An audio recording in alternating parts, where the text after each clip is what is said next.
The shrines are located around a kind of hall at present in Tirupparangundram. The shrines are located around a kind of hall open to the east. Shiva is facing south, which he actually used to face in place of eastern direction. Vishnu the north and northwest, Durga east and north, with Skanda to the left and Ganesha on the right. Then we have the interesting description of the Matanga Rishi, which is also to be installed in the shrine of Vishnu. At present, we have in the Tirupparangundram temple, we have one Andesha, which is also called, we have Andabharana in the Sukshmagama. A separate patala, a short brief one, describes the worship of the Andabharana, a form of human form with a protruding stomach and a huge face, and a special worship and special offerings, modaka, to be prepared for offering him, are described in the Sukshmagama. We find an exact presentation of Andabharana in the Tirupparangundram temple.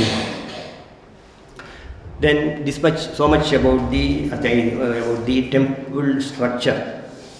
Now going to the rituals in the temple, some special rituals described in these agamas.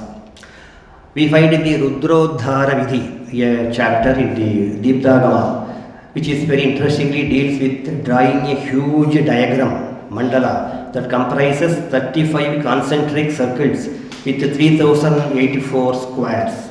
In each of the square, one syllable or word of the entire Shri Rudra Prashna, both the Namaka and the beginning portion of the Namaka, Chamaka of the Taittiriya Samhita are placed, then worship. It is called a Rudrodhara Vidhi. So here we find a amalgamation of the Vaidika, Shri Rudra Vaidika mantra, fully incorporated in the Agama as a form of a mandala and worship. So each pada, so each word of the Shri Rudra, all the leaving out the beginning from the first adhyaya, Namaste Rudra Manyava Uto. So from that it starts. So each word is praised with the square, and up to the 11th Anuvaka, then the beginning portion of the Chamaka, Shanchame, Mayaschame. So in this way, this is a very, very special one, nowhere found in any other agamas. Then in the Ajitagama, we find the instruction that the offering of Naivedya comprising 5 different types of cooked rice to each of the 5 faces of Sadashiva. Tato havi pradhanam syat panchabhaktreshu chaivahi. So this is one offering Naivedya to each of the 5 faces. But so the 5 types of anna are mentioned. Tato havi pradhanam syad panchavaktareshu ishanaketu shuddhannam gaulam tatpurushe tatha krisaram dakshine vaktre mudgannancha tathottare paschime payasam chaiva swasvanamna samahitaha dapayet swasya digbhage ishana vaktrake bhavet alabhe pancha havisham agre shuddhanam uchyate. So when all the 5 types of anna are available, not available, one can offer shuddhannam, and it should be offered to the Ishana Bhakta. But different views prevail regarding the right in the Shaivagamas about offering the Naivedya and in the Paddhatis. And the Nataraja Paddhati, which I have edited along with S.A. Sharma, which is the first volume. There we find the Nityanusthana. According to Nataraja Paddhati of Ramanatha, Naivedya should be offered to the Ishana face, the face that looks towards the sky, Urdhva Vaktra. But Nigamajnana Deshika in his Atmartha Puja Paddhati clearly states that Naivedya should be offered only to the Tatpurusha face, Sadashiva, and not to the other faces such as Ishana, has held by in the commentary on the Mrigendra Paddhati of Vaktra Shambhu. For further discussions on this important topic, I have mentioned this, briefly discussed this point in my monograph on the Nigamajnana 1, Nigamajnana 2. So from these agamas and paddhatis, there are a lot of difference of opinion regarding the offering of Naivedya to which face of Sadashiva. Probably to ward off such difference of opinion, we have the Ajitagama to offer Annam to all the 5 faces, so that there is no discussion. Deeptagama, then yes, okay.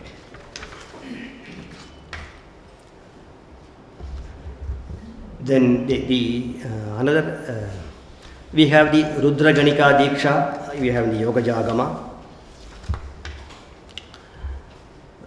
There is a chapter, the Chakra Puja Vidhi. So immediately, even at when the manuscript was, the text was copied, this is found in this chapter is found in the Sukshmagama.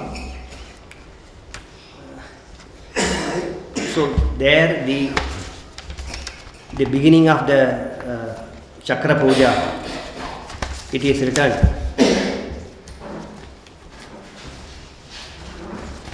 Sorry, 1 minute.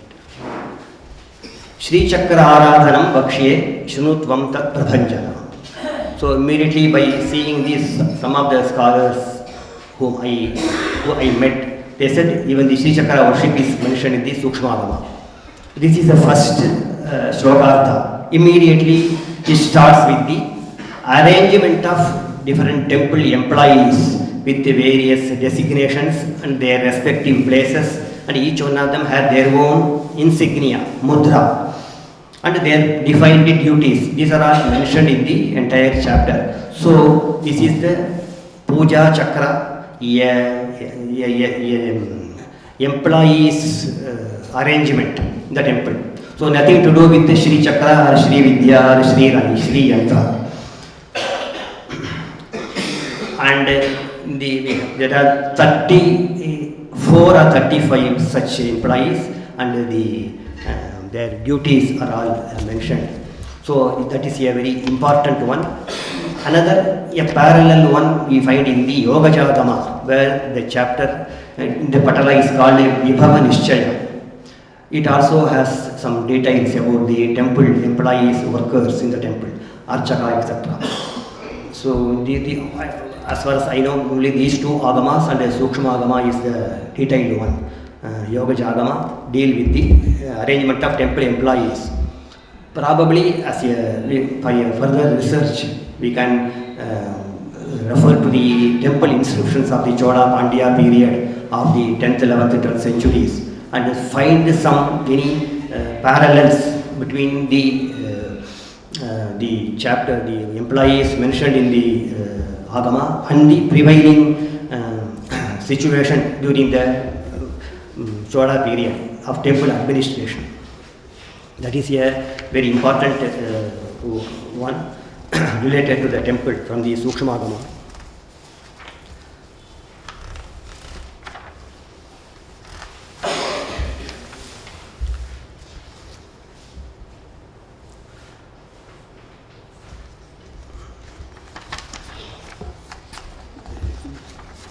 Going further in the okay.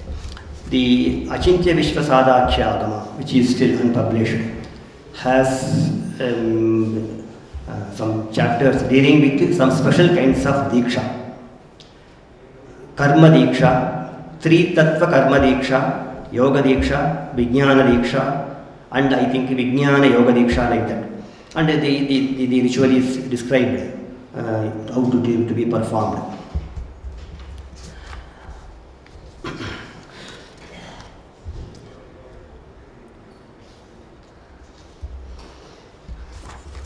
If we consider coming to the Shaiva Siddhanta doctrinal concepts, of course it is the Vidyapada has many of such one, but a special striking one is the one which the four margas, Sanmarga, Sahamarga, Satputra Marga and Dasa Marga, which these four are explained in the Shivanyana Siddhya in the 8th Sutra, its commentary on the 8th Sutra of Shivanyana Bodham of Meikandar.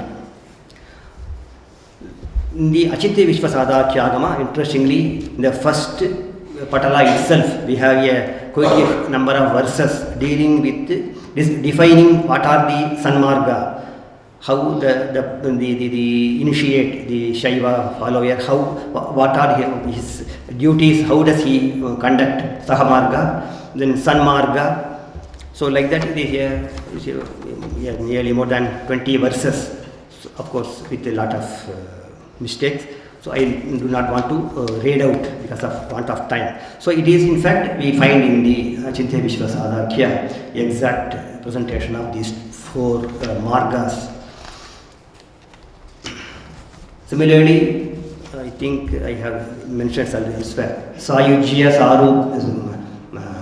Sarokya, Samipya, Sarupya, Sayujya type of mukti is also mentioned in, I think in the Sukshmagama, you have forgotten, as the result of doing certain such rituals. So even such four types of mukti also are mentioned in the Shaiva Agamas. And I am working on the Shivajnana Siddhi Swapaksha Drishtanta Sangraha, which was a great contribution of Nigamagyana Deshika. It is a Sanskrit commentary on the Tamil text of Shivajnana Siddhya, where almost for each verse, he gives the parallels from the many of the Shaiva Agamas, many of them unpublished. So it is, I have already started the work, and I am asking Kartikeya Shiva to expedite the work so that it can be published quickly. Then just to mention some important rituals in the temple in the Sukshmagama. There is a Matsya Leela festival. There are different festivals. Fish play, a festival where the king and the queen attend to the pleasant show of fish frolicking in the water, which are fed by an officiating priest.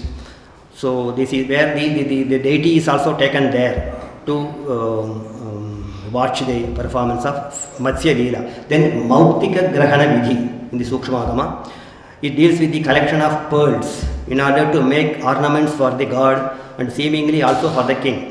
So the rituals, the preliminary rituals, and when the person who goes to collect the pearls deep into the ocean, they are all described, and when the pearls are collected, they are all divided, and each one, the king also is a partner, so he has his own share. The temple deity, the Archaka, and the persons who have worked, who have collected it, so each one of them have their own share in the form of pearls. So they are paid back in the form of pearls. So this is the Mauktika Grahana. Then there is a Mahashanti Vrata, where a Sahasralinga is prepared and prepared with various materials, dhatus, and even temporary kshanika also, and the abhisheka is performed and various rituals. So this is called a Mahashanti. Then we have the Agama Pratishtha, as I have mentioned earlier, Vidyapitha Pratishtha in the Amshimad as well as in the Sukshmagama, also a very brief chapter, especially the Agama Pratishtha. So I think I have just covered some of them. It is just a brief presentation to present before the scholars how the vast Shaivagama corpus has such a unexplored, less studied aspects of ritual as well as the temple architecture construction. Then so in this way and other related matters, we have the yoga, yogapada, various forms of diksha and all others. So it is for the future research in the So I suggest to many of the young scholars to take up the comparative study of these agamas. Since in the course of these 60 years, more than 60 years from the IFP, more than nearly a dozen Shaiva agamas, unpublished agamas have been critically edited and published. Now you have of course there are much more to be edited and published. And so that also should be taken along with a study, a research on the various themes. And it is, I think, the Shaiva agama is the only available huge ritual corpus which has such a varieties of such subjects to be studied and explored. And with this I just conclude, and I wish all my colleagues to have success in the 2-day conference. And thank you all for your patient hearing and my giving me this opportunity.